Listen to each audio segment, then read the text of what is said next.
Continual Harness, Online Adaptation for Self-Improving Foundation Agents. That is the paper we are looking at today on AI Paper Podcasts, and we are going to pitch the core breakthrough directly to you. We are looking at the first AI system to ever complete Pokémon Blue, Pokémon Yellow Legacy on hard mode, and Pokémon Crystal. And it didn't do it through brute force reinforcement learning. Exactly. The researchers, though from Princeton, the Arise Foundation, and Google DeepMind, they built a reset-free self-improving harness. So instead of just taking actions, this agent actually writes its own system prompts. It codes its own sub-agents. It builds a skill library and manages a memory tree. And it does all of this while the game is running, updating its own architecture without ever resetting the environment. And there's a secondary breakthrough here that is, it's just as massive. The researchers then used this live updating scaffolding to train open source models, specifically Gemma 4 mid-game. They used a frontier model acting as a teacher to relabel low reward trajectories and update the smaller model's weights dynamically. Right. And for machine learning engineers listening, the implication here is profound. This bridges the gap between coding agents like Claude Code and embodied agents. It proves that foundation models can actually co-learn alongside their own self-authored infrastructure. Okay, so that is the high-level summary of the achievement. But I want to back up a second, because I think it's easy to hear, AI beats Pokemon and just kind of shrug. Yeah, totally. I've seen AI beat games before. To really appreciate why this is a massive leap for embodied AI, we need to understand the constraints. Like, did they just inject a massive text walkthrough or an official strategy guide into the system prompt and tell the AI to execute the steps? Not at all. Yeah. And that's exactly why this is so impressive. In the context of embodied AI, you have this massive scaffolding problem. Previous research, like the Pokémon Challenge, showed that if you drop a frontier vision language model into an RPG without domain-specific scaffolding, it basically fails immediately. It just walks in the wall. Why is that exactly? Because of the environment type. In software engineering, coding agents have tools, memory architectures, and a compiler that immediately tells them if their code is broken. But in embodied decision-making, like navigating a game world or a physical robot navigating a house, the environment is partially observable. You can only see what's right in front of you.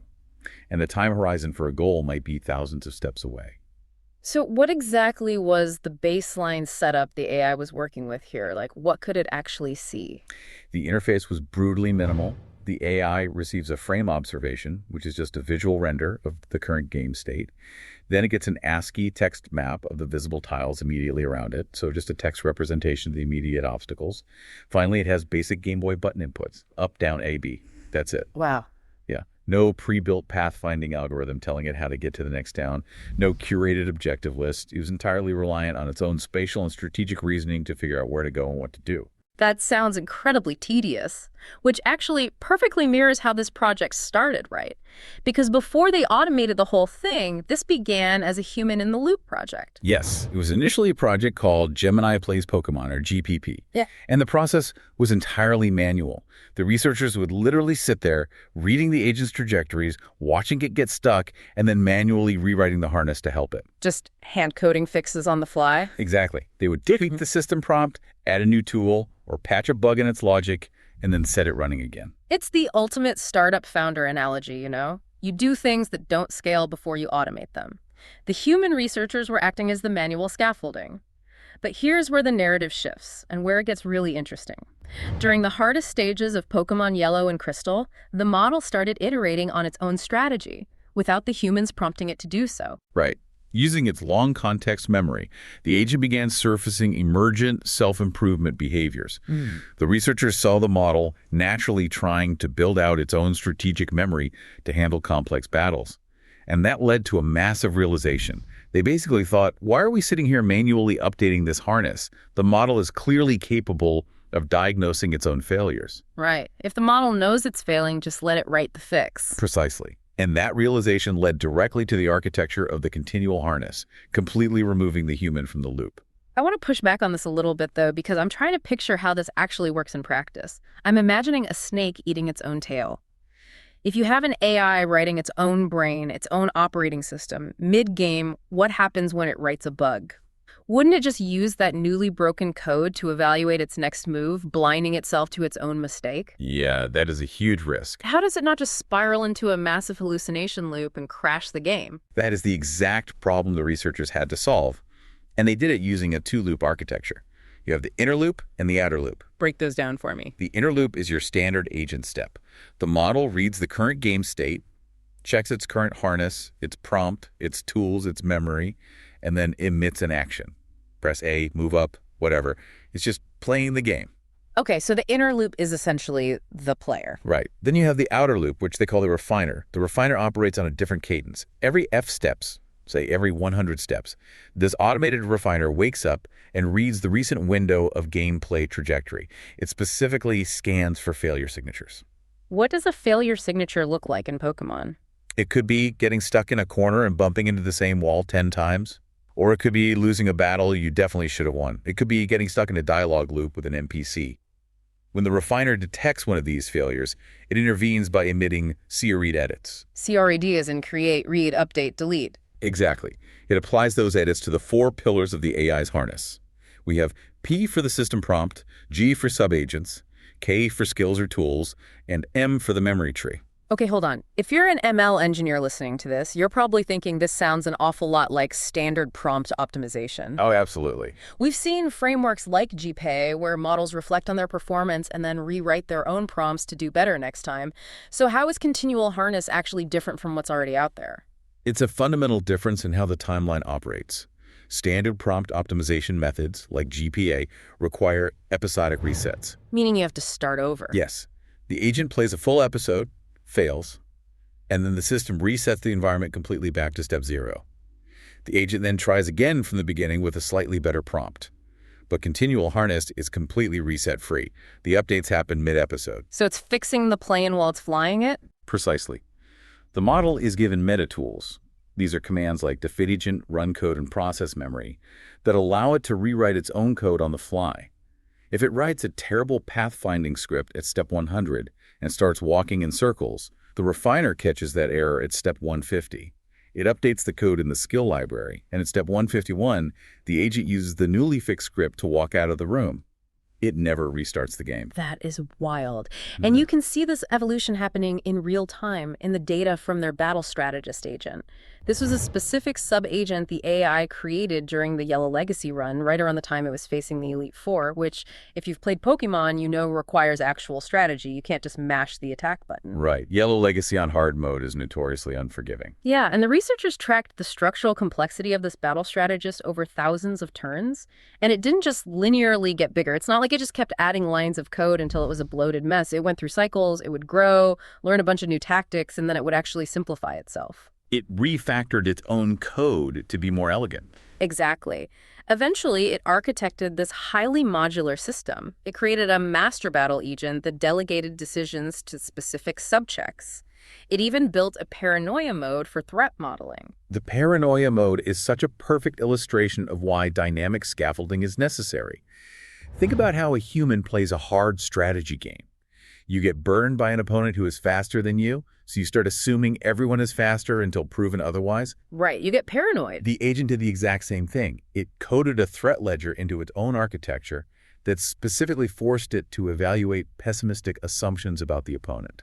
It forced itself to calculate the opponent's maximum speed, their potential items, and their attack accuracy before it was allowed to switch out its current Pokémon. And to be clear, the researchers didn't program that paranoia mode into it. No, it lost battles because it was switching recklessly into high-damage attacks. The refiner analyzed that trajectory, recognized the failure mode, and then authored a specific structural constraint into the subagent's code to prevent that exact mistake going forward. Okay, but this brings me to a huge logistical question. If you have an agent constantly writing its own code, generating new skills, and building subagents over thousands and thousands of steps, doesn't the context window just get completely bogged down? I imagine it building a massive library of useless, hallucinated tools that slow its processing speed to an absolute crawl. It's a very real risk. And if left unchecked, yes, the context window would bloat into oblivion and inference would grind to a halt. Which brings us to what the researchers call the create and forget funnel. Explain that. The agent does author hundreds of different skills over the course of the game. It's highly experimental. But the system is designed to mercilessly triage its own creations. Most of those authored skills are used maybe once or never invoked at all. They just sit at the bottom of the funnel. A tiny working set of highly effective skills ends up handling the vast majority of the calls. So it actually knows what's useful and what's garbage. Yes. The refiner focuses all of its debugging bandwidth on the active, successful skills in real time. It effectively abandons the rest, letting them age out so they don't consume active processing power. I love the pathfinding skill example from the paper because it shows this triage and debugging in action. So early in the run, the AI realized it needed a way to navigate. It used its meta tools to write a basic pathfinding script, but it was terrible.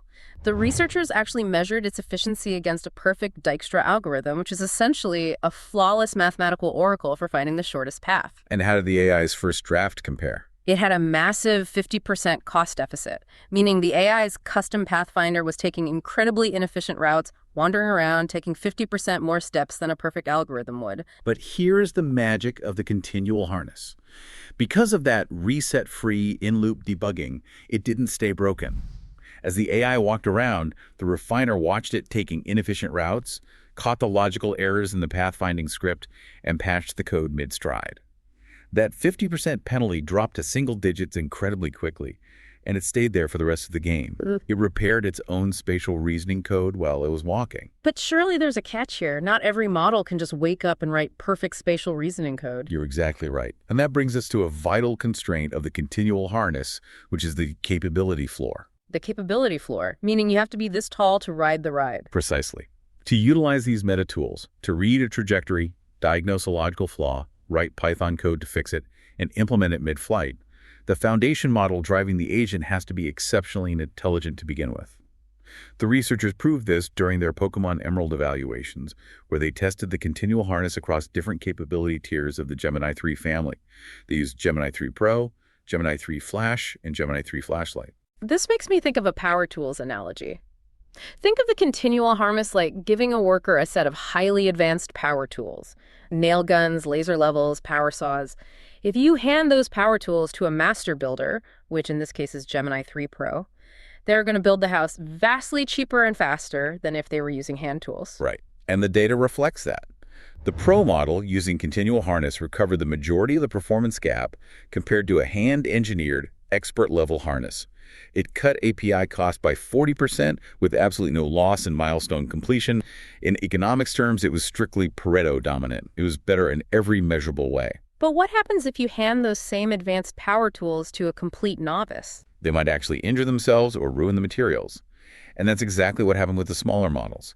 When they ran the continual harness on Gemini 3 Flashlight, the model completely stalled out. It couldn't even reach a 20% milestone completion rate. Wait, it actually did worse than if it didn't have the harness. Yes.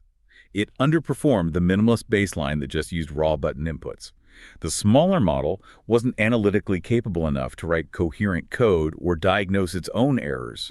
So it just generated a bunch of broken, hallucinated tools, confused itself, and failed. You absolutely need a high baseline of intelligence to orchestrate a self-improving harness. Okay, so we've established that the master builder, the Frontier Pro model, is brilliant at using these tools to build scaffolding. But if you are building an AI agent for a real-world application, paying for an API call to a massive, expensive frontier model every single time your agent takes a step is going to bankrupt you, which perfectly sets up the final and honestly most ambitious part of this paper. The transferability. Exactly. We know the frontier model can build its own brain, but can we take that self-assembling scaffolding that the master builder created and use it to train a smaller, cheaper, open source model? Can we transfer the intelligence? This is where we get into the online co-learning loop. The researchers brought in open source models, specifically the Gemma 4 26B Mixture of Experts model and the Gemma 4 31B Dense model. They wanted to see if these open source models could improve their gameplay by existing inside the self-refining harness using reset-free training. Okay, for the ML engineers listening, we need to break down how this machine learning pipeline actually handles that transfer. It uses something called a reset-free Dagger rollout. Dagger stands for dataset aggregation, right? Can you explain how that works in this context? Think of Dagger like a driving instructor and a student driver. The open source model Gemma 4 is the student driver. It has its hands on the wheel, playing the game inside the live refining continual harness for chunks of 256 steps. As it drives, there is an instructor sitting in the passenger seat, constantly evaluating its performance. And that instructor is the PRM, the pairwise process reward model. Exactly. The PRM scores the agent's trajectory over a sliding window. It's constantly asking, is the student driving well, or are they about to crash? But what I found fascinating is how the PRM scores the driving. It's heavily decomposed. The aha moment for me here was realizing that the AI isn't just being graded on whether it won the battle or lost the battle. The reward is a weighted combination of factors. Yes, the decomposition is crucial for nuanced learning. The breakdown looks like this. It assigns a zero point 0.4 weight to trajectory progress, meaning are you actually physically moving toward a new goal or just wandering? It assigns a zero point 0.3 weight to action correctness. Are your button presses logically valid for the menu you are in? It assigns a zero point 0.2 to reasoning quality. And finally, a zero point 0.1 to format compliance, making sure it outputs the right syntax. That point 2 for reasoning quality is the real magic trick. It means the model is being graded on its scratchpad math, not just its final answer. If it presses the right button for the wrong reason, it gets penalized. Okay, so back to the driving analogy. The student driver makes a mistake. The PRM grades it poorly. What happens next? When the PRM detects a low reward window, meaning the student driver swerved into the wrong lane, made a strategic error, or hallucinated a tool, the instructor grabs the wheel. A Frontier Gemini 3.1 Pro model steps in. It relabels that specific low reward window with the correct reasoning and the correct action. It essentially says, here is exactly what you should have thought, and here's what you should have done. And then how does the student actually learn from that correction? Do they have to stop the car and study? No, and that's the reset free part. The system immediately applies a soft supervised fine-tuning update, an SFT update, to the Gemma 4 model's weights mid-game. The neural network's weights update right then and there, while the game is still running. Yes, the loop closes without ever resetting the emulator. The updated weights are immediately used for the next 256 steps. The refined harness shapes the model's trajectories, the model drives a little bit better, and its evolving gameplay surfaces new, more complex failure modes for the next refinement cycle. It is continuous model harness co-learning. And the results from this co-learning loop were incredibly validating. This wasn't just a theoretical exercise. It drove sustained milestone progress on Pokémon Red. And they didn't just test this from the easy starting area in Pallet Town. They tested this from mid-game checkpoints, dropping the model into incredibly complex spatial puzzles. The bottlenecks it overcame were significant. Right. The AI had to use its process memory tool to navigate the invisible electrical barriers in Mauville Gym and Pokémon Emerald. It had to map out the convoluted ladder sequences in Mount Moon in Pokémon Red. These are puzzles that stump human children for hours. But the open source model, aided by the live scaffolding and the Frontier teacher's real-time weight updates, actually learned to map and navigate these spaces. What is truly fascinating about the data here is the synergy of the methods. The researchers found that neither a warm-up SFT phase alone, nor an offline reinforcement learning phase alone, produced meaningful milestone advancement for the Gemma 4 models. If you just tried to train them traditionally, they failed. It was only when they engaged this live, in-game co-learning stage that the agent started pushing through those hard bottlenecks. The trajectory distribution that the model learns from is co-adapting perfectly with its own evolving policy. So we've covered a lot of ground today. What does this all mean for you, the listener, especially if you are out there building agents for games, for robotics, or for complex enterprise software? To me, the takeaway is that we are officially moving past the era of static agents. We're moving past the era where an agent simply acts within an environment based on a rigid, pre-written system prompt. We are entering an era where agents act like custom OS builders.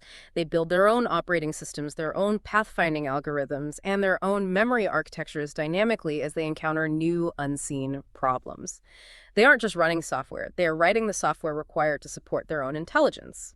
Which brings us to a critical and perhaps slightly unsettling implication for the entire field of machine learning.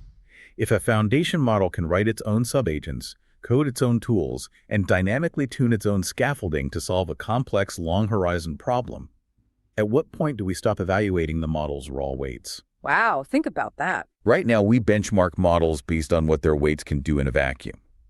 But if the success of a mission relies on an idiosyncratic, highly complex software architecture that the model spun up entirely inside its own context window, an architecture that is totally unique to that specific run, how do we benchmark that? At what point is the custom harness that the agent built more responsible for the display of intelligence than the underlying neural network itself? It fundamentally blurs the line between the brain and the tools the brain invents. It's an entirely new paradigm for how we measure intelligence.